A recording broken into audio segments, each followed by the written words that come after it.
Welcome back. It's time to review the front pages of our national dailies. We'll start with Daily Trust. Abduction, Kaduna villagers recount ordeal. You can read the story on page 3 of the Daily Trust newspaper. Dezani appears before UK court over alleged 100,000 bribe. That's on page 4 of the Daily Trust newspaper. 6 drowned in Benue boat mishap. You can read the story on page 6 of the Daily Trust newspaper. We also have Atiku weighs in as supporters obedient clash over ADC ticket. The full report is on page 10 of the Daily Trust newspaper.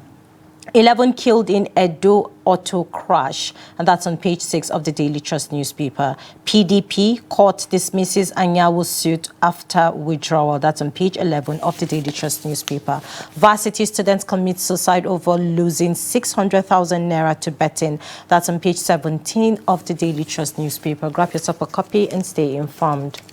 All right, next up, we have Vanguard newspaper. Right in front, we have Kaduna names of 177 abducted worshippers revealed.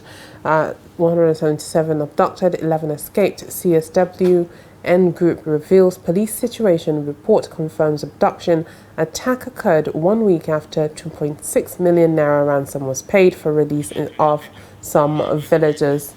That is on pages 5 as well as 34 of Vanguard newspaper. At the top left, we have Nigerians spend $1.73 billion on foreign education, health in 6 months. That's on page 19. We have impeachment. Assembly shuns Pandef peace panel in Rivers. That's on page 12.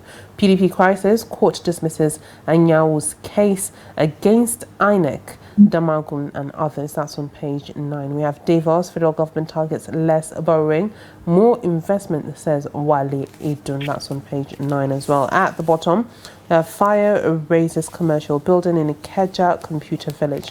That's on page 7. And we have federal government OPS on collision course over NSITF levy hike. That is on page 8 of Vanguard newspaper. Make sure you grab yourself a copy and stay informed.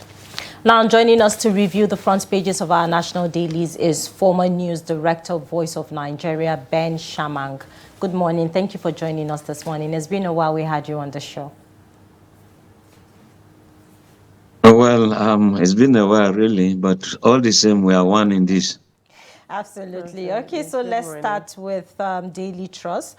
Abduction, Kaduna villagers recount ordeal. I know you have seen the report and you have also read through, but this particular report that we have this morning, and some of those who escaped the attack, were able to speak with our Daily Trust reporter on how this particular incident happened. What is your take concerning this abductions that happened in Kajuru local government area in Kaduna State? Honestly, one is taken aback. Here you are, a local government chairman, Dauda Madaki, who claimed to have gone to the churches and said there was nothing, not even a single bullet, nothing at all. And he said that in front of cameras. The commissioner of police in the state, they all said nothing happened. That was at the state level. But the federal, in Abuja here, the spokesman for the Nigerian police force, is actually Benjamin, is saying that these attacks took place. There were some people who are taken captives, and for the local government chairman who is resident there to have countered all of this, I think he should just quit. In fact, the governor should sack him. The commissioner of police, he is bringing disrepute to the police force entirely. I think he should also quit that state. When lives are involved, security agencies are saying it never happened. And you had indigents going there at the point you could see journalists going to verify, and they were stopped. They filmed and posted. You could also see one human rights activist, Kefas, Kefas went as far as getting the list of those who are abducted. But the police were still in denial. But thank God, at the federal level, they're now trying to douse tension to say, well, the police spoke that way to ensure that there was no escalation of any tension.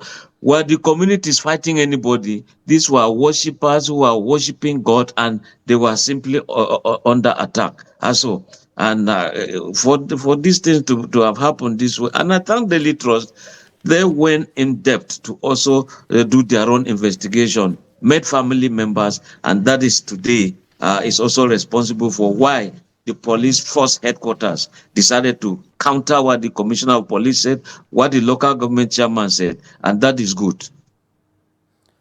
All right, now let's look at this headline. Atiku weighs in as supporters. Obedience clash over ADC ticket. Now, obviously, during the whole defection, Atiku moving to the ADC as well as Peter Obi, a lot of people have had it in their mouths that who, or the question, who would be snagging that ticket. What is your take on this, and how do you think this dynamic would be with both of them having so much following and a strong one as well? You see, when they all were moving to the opposition, without sitting to say, okay, this is how offices will be shared at that point, and when elections are conducted and they win, what will be the position of everyone? They never took care of all of that. Now you're hearing the obedient, that's Peter Obi's camp, saying that, look, Peter must be the presidential candidate. Atiku should be the vice presidential candidate, because the South appears to have its own, do I say zoning now, compared with the North. Now, the Atiku people will not take that. They say Atiku should just be the presidential candidate. Now, they're doing all of that, not taking cognizance into other presidential as hopefuls. There are very many there. And of course, it's too early for them to start fighting. And that's why Atiku is trying to make some explanations. Peter Obi too is trying to make some explanations. But usually, the foot soldiers are always the problems. Even in Nigeria, no matter how you see the senators debating and fighting at the floor of the Senate or House of Reps, it is just parliamentary job. But the supporters in the villages are the ones fighting themselves. Poor masses, it's it's a tragedy that they should be fighting themselves. So I think that it's too early that the presidential hopefuls should be attacking themselves like Atiku and Peter Obi followers. Okay, Katsina State is in the news again, despite the existing peace deal from that state. We can see that bandits kill one, abduct many in Katsina community. That is in Tunginzuri ward of Musawa local government area of Katsina State. And according to reports, this peace deal is between the Musawa local authorities and the bandits operating in that area. So what is your take on this? You see, let me tell you, these bandits are in different camps. Even Musawa local government, you have three different groups, and you went and struck a deal with one of them. What about the other two? So you can see that it's not a good deal at all. It's never a done deal. And when you also look at it, this is a federation. There's no way a local government chairman will begin to take decisions on behalf of the federal government. Not even state governors will take decisions of this magnitude on behalf of the federal government. Because, in terms of exclusive legislative lists, the fight against terrorism, even though they're saying everybody must have to be on board, but when it comes to policies, it rests on the table of the National Security Advisor. So at what point was the office involved? At what point do you have the service chiefs involved? And that is why these people, the moment they are broke, that camp has been given some favors, they've collected money, then another group will strike to ensure that they also get the money. And that's why there's this hard stand. It's not just this carrot. No, do the stick. In other words, do the kinetic, force them to surrender, and that is it. So we expect that security agencies should just do their job, and local governments, state governments, if ever there's anything to be done at all, you have to involve the national government. All right, now let's look at this particular headline. Dezani appears before United Kingdom court over alleged £100,000 bribe. We've seen in and out of courts, as well as, you know, the controversy surrounding all the misappropriation and bribes as well. What is your take on this, and do you think that all these cases will ever be done when it comes to Dezani? Yes, you see, no matter how long the night lasts, day will always break.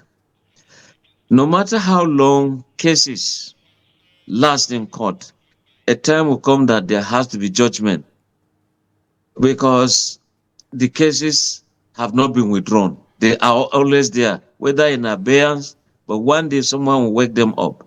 Recall that some cases in Nigeria here, at the point out of 100 and something allegations leveled against some former governors in Delta State, I mean, at the point they said they were nothing and they were quashed, and the then governor went free. But over there, he was arrested, tried, and jailed. And it's the same pattern that the case of Diazeni is taking. She has left here, and even though the accusations here in Nigeria are still pending, but over there she's been tried. Corruption, bribery, issues of accommodation, fixing here and there, and all that stuff. So if the laws over there are firmer, so it is. And we also have Ekweremadu in the same British law system. He has been tried. He's there in the jail. So there's any, well, I hope she comes out of this case, because for now everything is allegation. But here in Nigeria, there have been judgment on forfeitures. So many things have to do with property, have to do with gold, trinkets here and there. So judgment is certainly coming one day. It's always never the case of justice delayed is justice denied in some cases. So in this case, it could allow for thorough investigation, so that when justice is delivered, it is seen to be delivered and it is real and everybody accepts it.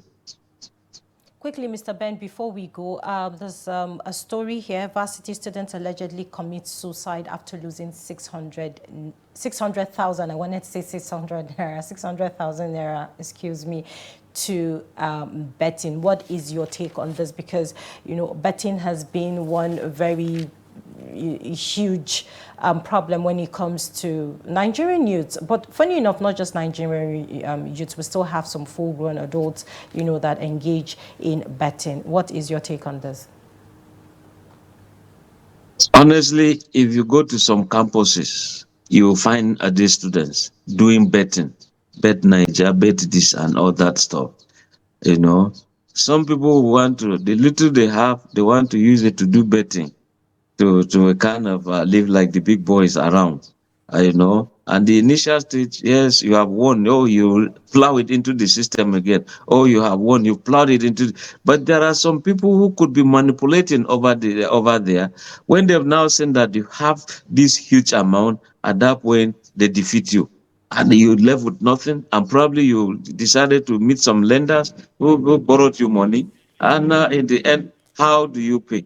The poor students had to commit suicide. And I do know that many students are suffering some kind of psychological trauma because of this kind of betting.